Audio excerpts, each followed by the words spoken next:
every step was followed, right? This spring, Andreas Mann discovered his beautifully stained deck was not so beautiful anymore. In the summer of 2020, he painstakingly prepared the wood and applied 2 coats of a stain that came with a 4-year guarantee. It's just coming off. This is the deck now.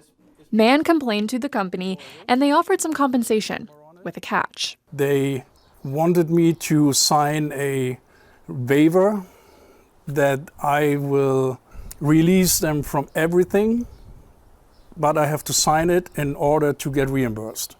And I said, of course, no, I'm not doing this. I reached out to PPG, the company that makes the stain that Mann used.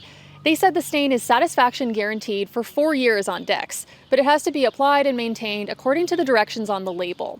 Those instructions say that when you're applying it, you should do it when no rain is expected for 8 hours, when the temperature is at least 2 degrees Celsius and will stay above that for 24 hours. You should also avoid staining in direct sunlight or on hot surfaces, and you should apply just 1 thin coat. But expert painters say there is more to consider.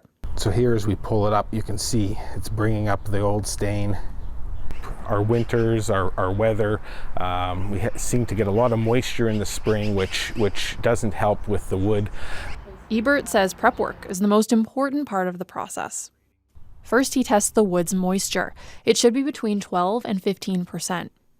After scraping and removing debris, he sands the wood.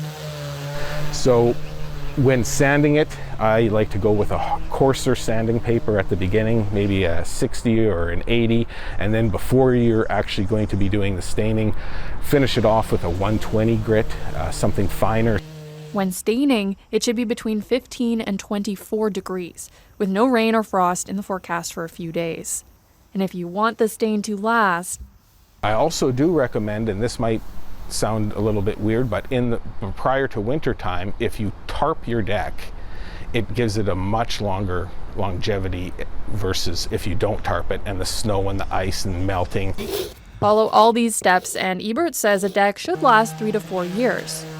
Mann isn't sure what he'll do next. He's considering hiring someone to restain the deck or switch to composite. Madeline Cummings, CBC News, Edmonton.